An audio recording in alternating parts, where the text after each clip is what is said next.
Hi everyone, this is CMA Afzal Alangal here. Before starting the video, please hit the like button. Yes, tomorrow is the result day. That is 23rd August 2024 is the date for the result of the June 2024 CMA Intermediate and CMA Final Examination.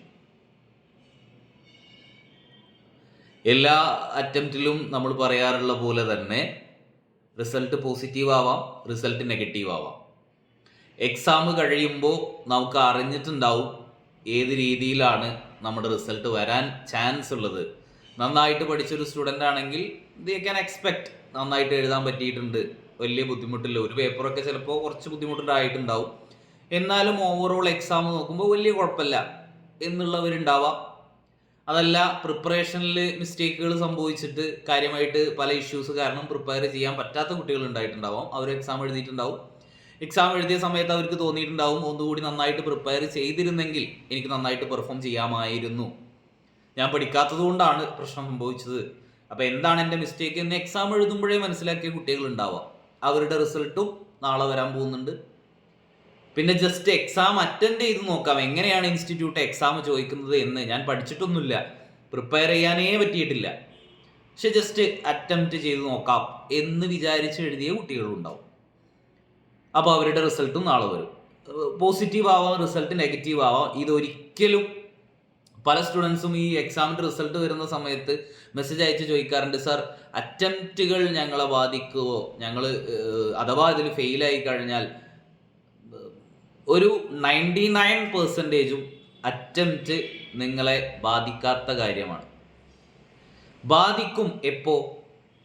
Campus പ്ലേസ്മെൻറ്റിന് പോകുന്ന സമയത്ത് നമ്മൾ form, നമ്മുടെ details fill ചെയ്ത് കൊടുക്കുമ്പോൾ അവിടെ attempt ഒക്കെ ചോദിക്കും. ഇൻ്ററിൻ്റെ group 1, group 2, final group 3, group 4 ഒക്കെ അറ്റംപ്റ്റ് ചോദിക്കും. ആ സമയത്ത് അറ്റംപ്റ്റ് നമ്മളെ ഷോർട്ട് ലിസ്റ്റ് ചെയ്യുന്നതിൽ ബാധകമാണോ എന്ന് ചോദിച്ചാൽ യെസ്. അതല്ലാതെ ഞാൻ ബാധിക്കൂല എന്ന് പറഞ്ഞത് നിങ്ങൾ തെറ്റിദ്ധരിക്കരുത്. നമ്മളിപ്പോൾ അബ്രോഡ് ജോലിക്ക് പോകുന്നു, അല്ലെങ്കിൽ ഒരു പ്രൈവറ്റ് ജോബിന് നമ്മൾ ക്യാമ്പസ് പ്ലേസ്മെൻറ്റും അല്ലാതെ ട്രൈ ചെയ്യുന്നു, അങ്ങനെയൊക്കെ ആണെങ്കിൽ ഈ അറ്റംപ്റ്റിൻ്റെ കേസ് വലിയ ഇമ്പോർട്ടൻ്റ് അല്ല. നമ്മുടെ നോളജും നമ്മുടെ എക്സ്പീരിയൻസും നമ്മൾ ഇൻ്റർവ്യൂവിൽ എങ്ങനെ പെർഫോം ചെയ്യുന്നു എന്നതിനൊക്കെ അനുസരിച്ചിരിക്കും നമ്മുടെ ജോബിൻ്റെ കേസ്. അപ്പോൾ അതിനെക്കുറിച്ച് നിങ്ങൾ ടെൻഷൻ അടിക്കണ്ട.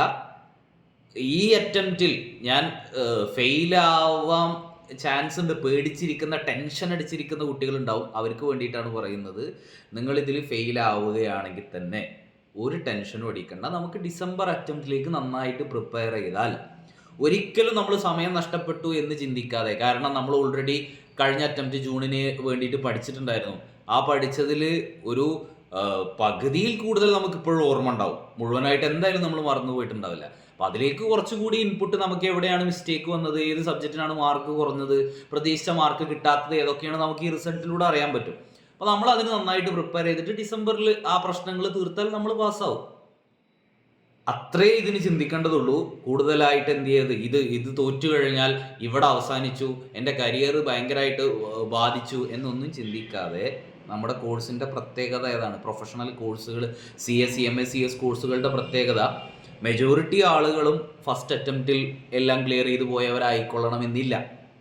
ഈവൻ നല്ല നല്ല ജോലിയിലിരിക്കുന്ന നിങ്ങളുടെ പരിചയത്തിലുള്ള ആളുകൾ പോലും ഫസ്റ്റ് അറ്റംപ്റ്റിൽ ഇൻ്ററും ഫൈനലും കയറിപ്പോയവരാവില്ല. 1-2 അറ്റംപ്റ്റുകളൊക്കെ എടുത്ത് അങ്ങോട്ടും ഇങ്ങോട്ടൊക്കെ ചിലപ്പോൾ പേപ്പറുകളൊക്കെ മിസ്സായിട്ടൊക്കെ പാസ്സായവർ തന്നെയാവും. ഇപ്പം എൻ്റെ പരിചയത്തിലുള്ള ഒരുപാട് സീനിയർ ആയിട്ട് പോസ്റ്റിലിരിക്കുന്ന ആളുകൾ പോലും ഇങ്ങനെ അറ്റംപ്റ്റുകൾ എടുത്ത് പാസ്സായതാണ്. അപ്പം അറ്റംപ്റ്റുകളെ കുറിച്ച് നിങ്ങൾ എന്ത് ചെയ്യരുത്, ടെൻഷൻ അടിക്കരുത്. അതിൻ്റെ അർത്ഥം നിങ്ങൾ പഠിക്കണ്ട എന്നല്ല. നമ്മളുടെ ഭാഗം കൃത്യമായിട്ട് ചെയ്തിട്ടും നമ്മൾ വിചാരിക്കാത്ത മിസ്റ്റേക്ക് കൊണ്ട് നമ്മൾ ചിലപ്പോൾ തോൽക്കാം. ഇപ്പോൾ ലോ എന്ന് പറയുന്ന സബ്ജക്റ്റ് ഫോർ എക്സാമ്പിൾ എടുക്കുക. നമ്മൾ നന്നായിട്ട് പഠിച്ചിട്ടുണ്ട്, പക്ഷേ പരീക്ഷാ ഹാളിൽ നിന്ന് എങ്ങനെ തുടങ്ങണം, എവിടെ അവസാനിപ്പിക്കണം, എത്രത്തോളം എഴുതണം, 5 മാർക്കിന് ഒരു പാരഗ്രാഫ് എഴുതിയാൽ മതിയോ എന്നൊക്കെയുള്ള ടെൻഷൻ വരുന്നുണ്ടെങ്കിൽ നിങ്ങളുടെ പഠനത്തിന് മിസ്റ്റേക്ക് ഉണ്ട്. കാരണം എക്സാം ഓറിയൻറ്റഡ് ആയിട്ട് നിങ്ങൾ പഠിച്ചിട്ടില്ല. കൺസെപ്റ്റ് നിങ്ങൾക്ക് അറിയാൻ, എഴുതാൻ കിട്ടൂലെങ്കിൽ, പേപ്പറിലില്ലെങ്കിൽ, വാല്യൂവർ പേപ്പറിലുള്ളത് നോക്കിയിട്ടല്ലേ മാർക്ക് കയറുള്ളൂ. പേപ്പറിലില്ലെങ്കിൽ പിന്നെ അതുകൊണ്ട് എന്താ കാര്യമുള്ളത്? അപ്പോൾ ഓരോ സബ്ജക്റ്റിനും അതിൻ്റെതായ പഠനമുണ്ട്. ലോ പഠിക്കേണ്ടത് വേറൊരു രീതിയിലാണ്, പ്രോബ്ലം സബ്ജക്റ്റുകൾ പഠിക്കേണ്ടത് വേറൊരു രീതിയിലാണ്, ടാക്സ് പഠിക്കേണ്ടത് വേറൊരു രീതിയിലാണ്, അത് പ്രസൻറ്റ് ചെയ്യേണ്ടതും വേറെ രീതികളിലാണ്. പല സ്റ്റുഡൻസും പ്രസൻറ്റേഷൻ പഠിക്കാതെ പോകും, അവരോട് നേരിട്ട് ആ ക്വസ്റ്റ്യൻ ചോദിച്ചിട്ട് ആൻസർ അവരോട് പറയുകയാണെങ്കിൽ അവർ നന്നായിട്ട് അടിപൊളിയായിട്ട് പറയും. പക്ഷെ പേപ്പറിൽ എഴുതാൻ പറഞ്ഞാൽ അവർക്ക് എഴുതാൻ കഴിയില്ല. ലാംഗ്വേജ് ഇഷ്യൂ, ഇവിടെ സ്റ്റാർട്ട് ചെയ്യണമെന്ന് ഇഷ്യൂ, അങ്ങനെയുള്ളവരുണ്ടാവും. അപ്പോൾ അതാണ് നിങ്ങളുടെ മിസ്റ്റേക്ക് എന്ന് റിസൾട്ട് വരുമ്പോൾ മനസ്സിലാവും. ആ മിസ്റ്റേക്ക് നമ്മൾ അടുത്ത അറ്റംപ്റ്റിലേക്ക് തിരുത്തണം. ഇങ്ങനെയുള്ള കാര്യങ്ങളാണ് നിങ്ങൾ ശ്രദ്ധിക്കേണ്ടത്. അപ്പോൾ all the very best for every one. Positive ആയാലും നെഗറ്റീവ് ആയാലും നമ്മളത് പോസിറ്റീവ് സെൻസിലേ എടുക്കുകയുള്ളൂ. നമ്മൾ ഡിസംബർ അറ്റംപ്റ്റിലേക്ക് നെഗറ്റീവ് ആണെങ്കിൽ പ്രിപ്പയർ ചെയ്യും. പോസിറ്റീവ് ആണെങ്കിൽ ഒരു ഗ്രൂപ്പ് പാസ്സായവരാണെങ്കിൽ സേഫായി അടുത്ത ഗ്രൂപ്പ് നോക്കാം. ഇൻ്റർവ്യൂ കഴിഞ്ഞവരാണെങ്കിൽ ഫൈനൽ നോക്കി തുടങ്ങാം. All the very best and happy study. Study നമ്മൾ തീരുന്നില്ല, ഇത് കഴിഞ്ഞാലും നമുക്ക് ചെയ്യാനുള്ളത് തന്നെയാണ്. Okay, thank you.